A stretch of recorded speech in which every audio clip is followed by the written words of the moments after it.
इस तरह जब 1 2 3 4 5 स्टोरी इस तरह से अगर पढ़ दीजिए ना पिक्चर वाला, क्योंकि इमेजिनेशन पावर बिल्ट होता है। इमेजिनेशन आप इमेजिन करके पढ़ते हो तो बहुत अच्छा फील होता है, बोरिंग फील नहीं होता है। इस तरह से कॉमिक्स भी पढ़ सकते हो, ये तो मोरल वाली स्टोरी, एक सीख भी मिलती है। इस तरह से कोई भी स्टोरी आप पढ़ के और सीख सकते हो, बहुत जल्दी सीख सकते हो। और छोटा शुरुआत में छोटी छोटी स्टोरी को ही पढ़ा। उसने एक जाल बिछाया उन चिड़ियों को पकड़ने के लिए। नेक्स्ट डे ही मैनेज्ड टू पकड़ने में एक crane also got trapped in the net. एक सारस भी उस जाल में फंस गया था। कंपनी इज हार्मफुल, बुरी संगति हमेशा हानिकारक होती है, बुरी संगति हमेशा हानिकारक। Independence day to all.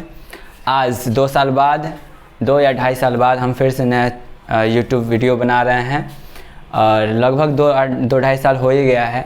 आज हम लोग सीखेंगे कि कैसे इंग्लिश बुक को रीड करते हैं। पहले भी बहुत सारे टिप्स हम बता चुके हैं अपने पहले वीडियो में, उसमें आप देख सकते हैं। लेकिन आज ये नया हम वीडियो बना रहे हैं। एक छोटा सा स्टोरी है, इस स्टोरी का टाइटल है the farmer and the crane. इस स्टोरी को हम पढ़ के सीखेंगे कि कैसे स्टोरी को पढ़ते हैं, मतलब इंग्लिश कैसे पढ़ते हैं, इंग्लिश बुक को कैसे रीड करते हैं। इंग्लिश बुक को रीडिंग करते हैं लेकिन उसका मीनिंग समझ में नहीं आता है, कैसे उसका अर्थ बताया जा सकता है। या फिर कोई भी आता है तो पूछता है कि बाबू ये क्या लिखा हुआ है, इसको हमको पढ़ के बताओ, पढ़ के समझाओ। तो हम लोग सिर्फ इंग्लिश पढ़ के तो बता नहीं सकते हैं ना, उसका मीनिंग एक एक वर्ड का मीनिंग ऐसे नहीं निकाला जाता है। उसको बस मतलब है कि वो क्या लिखा हुआ है, उसका क्या संदर्भ है। जैसे यहाँ पे अगर हम किसी बच्चे को बोलते हैं ना पढ़ने के लिए, तो कैसे पढ़ता है the farmer and the crane. फिर पढ़ेगा there once was a farmer who was very worried about his crop getting eaten by the birds so he laid a trap for the birds. बस इस तरह पढ़ देगा, उसका मीनिंग नहीं बताएगा। तो इस तरह से नहीं पढ़ना है, इसको इंग्लिश रीडिंग नहीं बोलते हैं। इंग्लिश रीडिंग का मतलब पढ़ के समझा देना होता है। उसी को हम आज यहाँ पे इस वीडियो में कैसे पढ़ते हैं, एक छोटे से स्टोरी के माध्यम से हम बताएंगे आपको। सबसे पहले कि इसका तरीका क्या होता है, कोई बुक आप लोग ले लीजिए, कोई भी स्टोरी ले लीजिए, उसमें क्या होता है कि आप पहले जिसका भी वर्ड, हर एक वर्ड का मीनिंग पहले पता होना चाहिए। जो भी वर्ड का मीनिंग नहीं पता है उसको या तो ऊपर देखिए, थोड़ा सा स्पेस छोटा होता है, या फिर नीचे ऊपर ही लिख लीजिए या फिर नीचे लिख लीजिए उस वर्ड के जस्ट ऊपर। जैसे क्रेन का मतलब ही नहीं पता है तो हम लिखेंगे यहाँ पे सारस होता है, नीचे लिख देंगे। तो हर एक बुक में लिखा होता है, मतलब यहाँ पे छोटा होता है वो जगह, तो वहाँ पे आप लिख लीजिए। ऐसा नहीं है कि एक कॉपी उठाएं और जस्ट वहाँ पे क्रेन का मतलब नहीं पता है, क्रेन लिख दें CRANE और डैश दे के उसका सारस लिखें, वैसे नहीं करना है। वैसे बोरिंग फीलिंग हो जाती है, बोरिंग स्टडी हो जाती है। जस्ट यहीं पे लिख देंगे उसका मीनिंग, और फिर से कोई मन करेगा पढ़ने को तो हमारा वो सारस याद रहेगा, तो उसको मन करेगा उस समय मिटा दें और याद ही हो जाता है। सबसे पहले टाइटल का मतलब समझ लेते हैं, the farmer and the crane. इस चैप्टर में, इस स्टोरी में, शॉर्ट स्टोरी में, मोरल स्टोरी है। इस स्टोरी में एक फार्मर और एक क्रेन है, ठीक है, इसकी बात हो रही है, मतलब मेन ये दोनों हैं। सबसे पहले पढ़ते हैं यहाँ से, स्टोरी यहाँ से बिगिन होती है। There once was a farmer who was very worried about his crop getting eaten by the birds so he laid a trap for the birds. तो ये हुआ इंग्लिश। अब देखिए यहाँ से हम कैसे पढ़ते हैं, शुरुआत कैसे किया जाता है। तो देयर का मतलब यहाँ पे कभी भी आएगा ना, कभी भी देयर आता है किसी स्टोरी में, देयर से कोई सेंटेंस स्टार्ट होता है तो उसका मीनिंग यहाँ पे नहीं होता है। देयर का कोई मीनिंग नहीं होता है। देयर से स्टार्ट हो या फिर इट से स्टार्ट हो, कोई मीनिंग नहीं होता है। ये देयर और इट इंट्रोडक्टरी सब्जेक्ट होता है, ये ग्रामर का पार्ट है, ग्रामर के चैप्टर में पढ़ा जाएगा, ठीक है। तो यहाँ पे कभी भी आपको समझना ये है कि देयर कभी भी आएगा तो उसका मीनिंग नहीं लेना है, ठीक है, शुरुआत में। उसके बाद से पढ़ते हैं वंस मीन्स एक बार। अगर नहीं पता है तो आप लोग लिख सकते हैं। यहाँ से यहाँ तक इस पैराग्राफ में हम धीरे धीरे चलेंगे। नेक्स्ट पैराग्राफ को हम मतलब थोड़ा सा इससे फास्ट, इसके कंपैरिजन में हम थोड़ा सा फास्ट पढ़ेंगे। ध्यान दीजिए, देयर मीन्स कुछ नहीं यहाँ पे मानना है। शुरुआत में जब आएगा कुछ नहीं मानना है। यहाँ पे लिख देते हैं क्रेन मतलब होता है सारस, ठीक। सारस कैसे होता है, इसमें आगे एक और फोटो उसमें देख लीजिएगा। हंस जैसा ही होता है लेकिन उसका चोंच थोड़ा सा बड़ा होता है। तो देयर मीन्स यहाँ पे कुछ नहीं, वंस मीन्स एक बार होता है, वॉज मीन्स था, थे होता है, यानी यहाँ पे था लिख देंगे। और ए मीन्स कोई या फिर एक होता है। ए मीन्स कोई, यहाँ पे नीचे जगह है, कोई या एक। फार्म मीन्स किसान। यहाँ से यहाँ तक का मीनिंग समझते हैं, देखिएगा। वंस मीन्स एक बार, वॉज मीन्स था, ए मीन्स कोई या फिर एक भी होता है, एक भी लिख देंगे। और फार्मर मीन्स किसान। तो यहाँ से यहाँ तक का मीनिंग क्या हुआ, एक बार एक किसान था, या फिर एक बार कोई किसान था, या फिर ऐसे बोलेंगे एक बार की बात है कोई किसान था।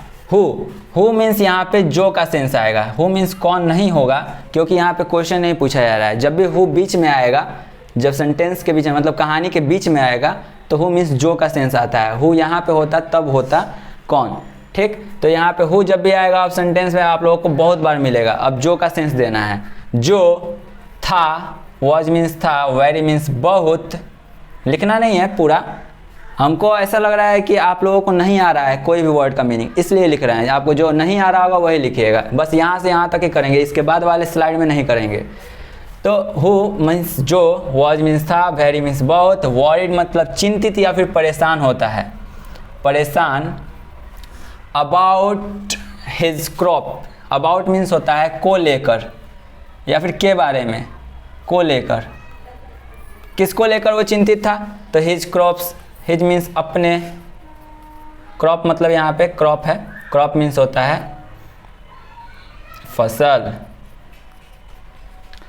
ठीक। उसके बाद से गेटिंग, जब भी आईएनजी का सेंस आता है बीच में तो हुए का सेंस आता है। आईएनजी का जब भी आईएनजी आता है तो इसका मीनिंग रहा के सेंस में आता है या फिर हुए के सेंस में आता है। ईएन जब भी आता है लास्ट में तो ये थर्ड फॉर्म शो करता है।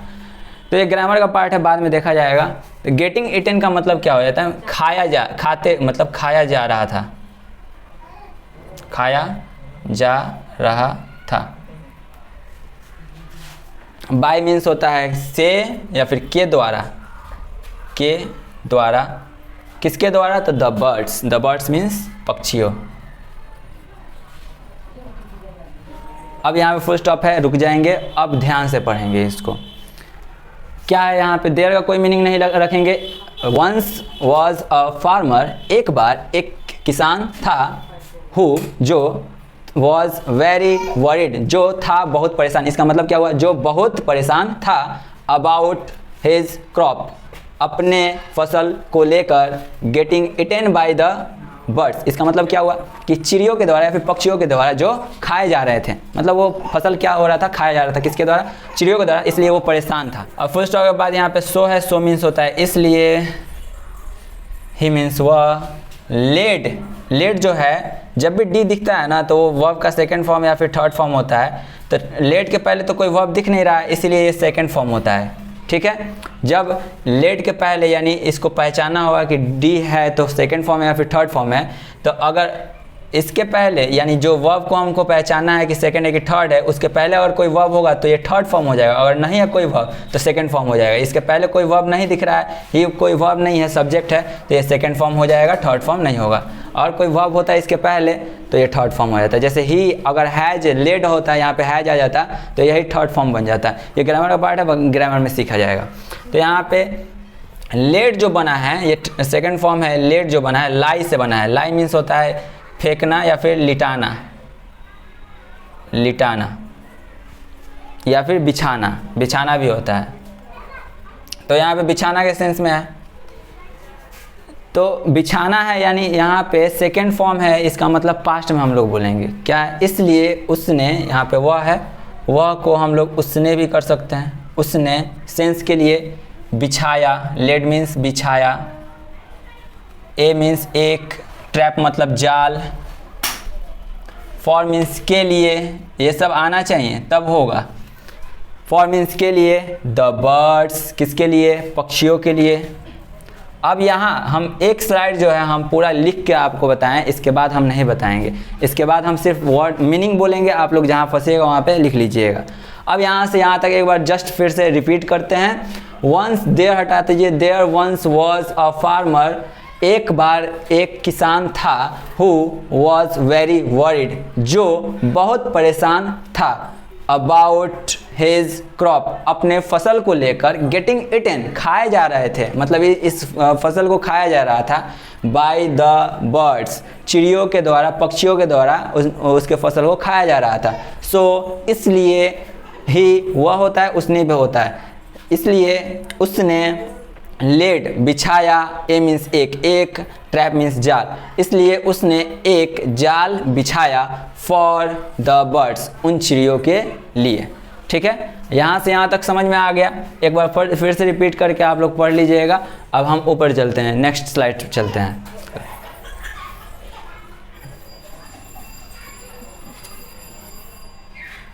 ये सेकेंड स्लाइड यहाँ पे है। उसके बाद क्या होता है, अब यहाँ से हम लिखेंगे नहीं, जिसका मीनिंग हम बोलेंगे आप लिख लीजिएगा, नहीं आ रहा होगा तो। देखिए, नेक्स्ट डे ही मैनेज्ड, नेक्स्ट डे मीन्स अगले दिन, ही मैनेज्ड मतलब वह कामयाब हुआ।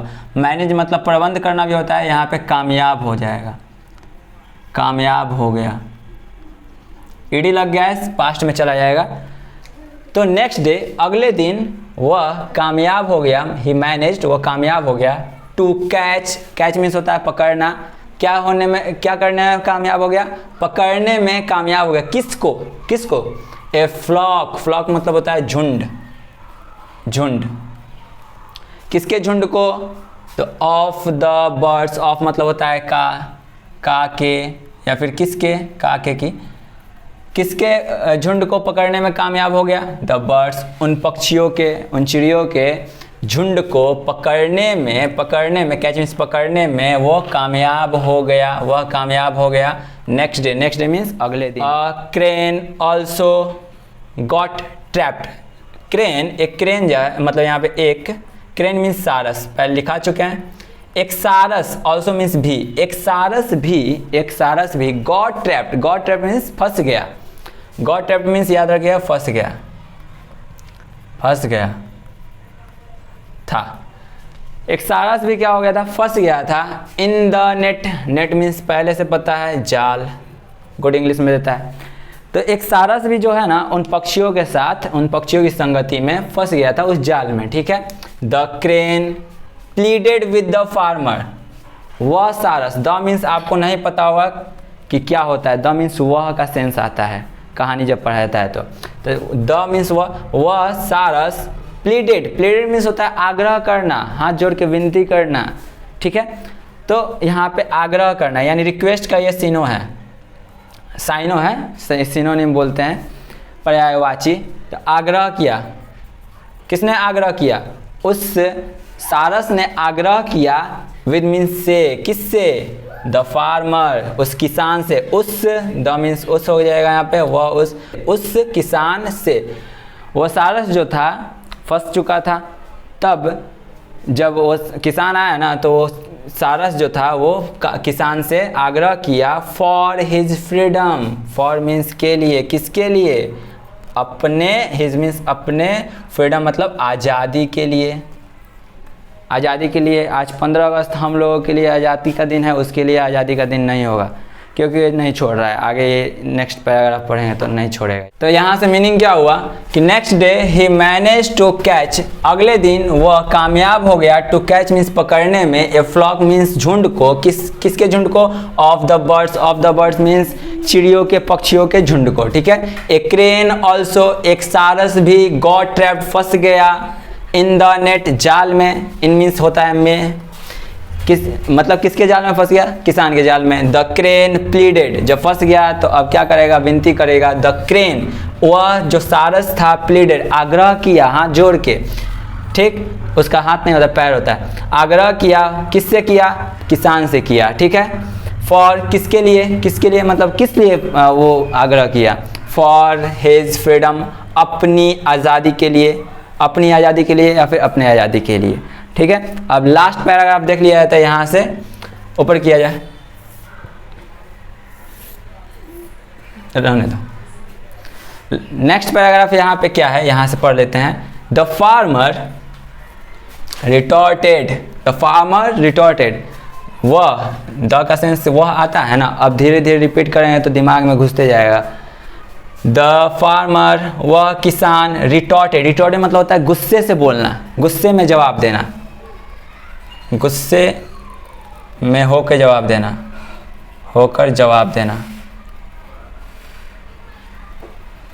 ये यहाँ पे जगह है तो हम लिख रहे हैं कि नहीं, ऐसे ही लिख लेना है। हर कोई भी किताब पढ़िए, आपको मीनिंग नहीं पता है उसके नीचे या फिर ऊपर लिख लीजिए, उसके बाद से पढ़िए, देखिए कितना मज़ा आएगा पढ़ने में। और ज़्यादातर अगर आपको कहानी समझ में नहीं आता, मतलब पहले तो पढ़ने नहीं आता है, तो पिक्चर वाली स्टोरी पढ़िएगा, क्योंकि इमेजिनेशन पावर बिल्ट होता है, इससे जल्दी से समझ में आता है और समझदारी भी बढ़ती है।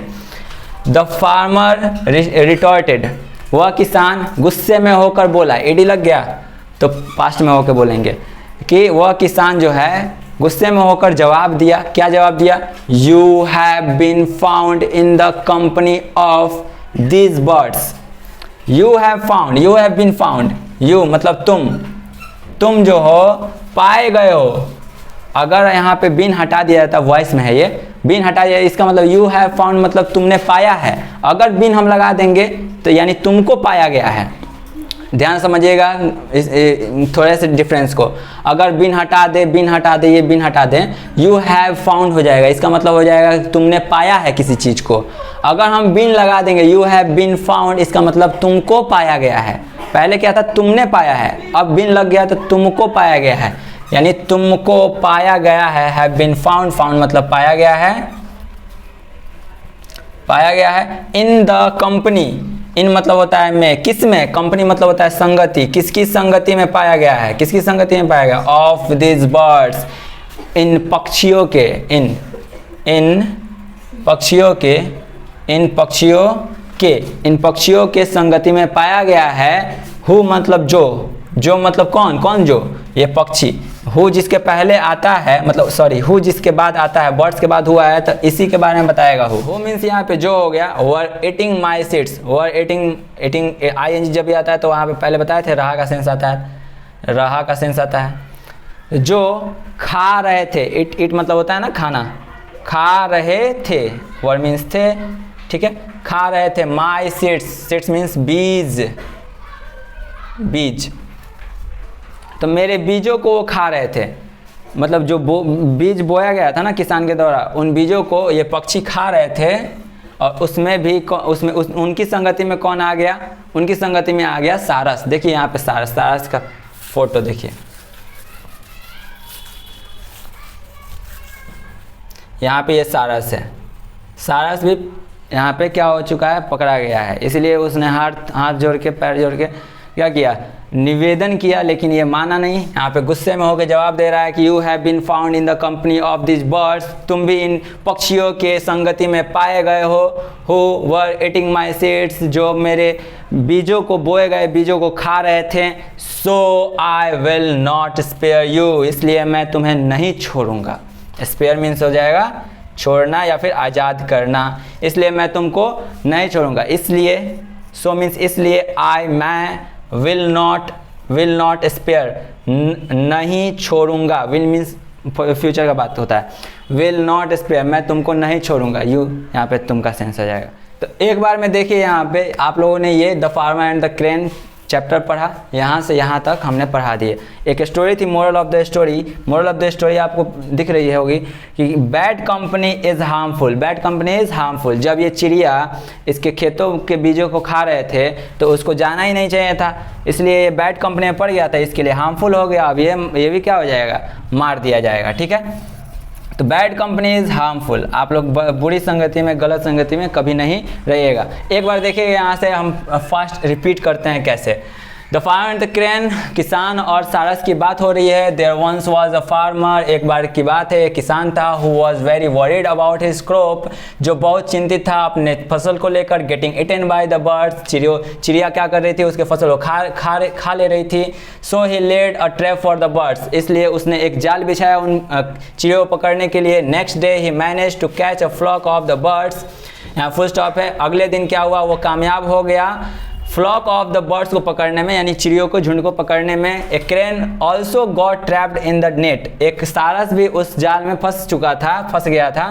The crane pleaded with the farmer for his freedom, और वो जो सारस था हाथ जोड़ के प्रार्थना किया कि उसे आज़ादी दे दे। द फार्मर रिटॉर्टेड, फार्मर गुस्से में जवाब दिया, you have been found in the company of this birds, तुम पक्षियों के कंपनी में, संगति में पाए गए हो। Who were eating my seeds, जो पक्षी मेरे सीड्स को, बोए गए सीड्स को खा रहे थे।